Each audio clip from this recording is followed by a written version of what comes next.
up, guys? Mikeyfix here. Today we're ripping the boat out of the lake. So yeah, brought this thing out, see if there's any holes.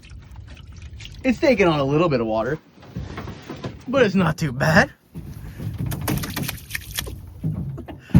We're not swimming in here.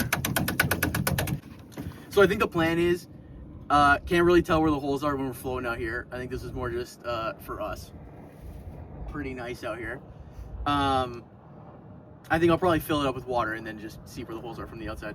So yeah, that's pretty much it for this vid. Now enjoy some B-roll of us ripping this thing around.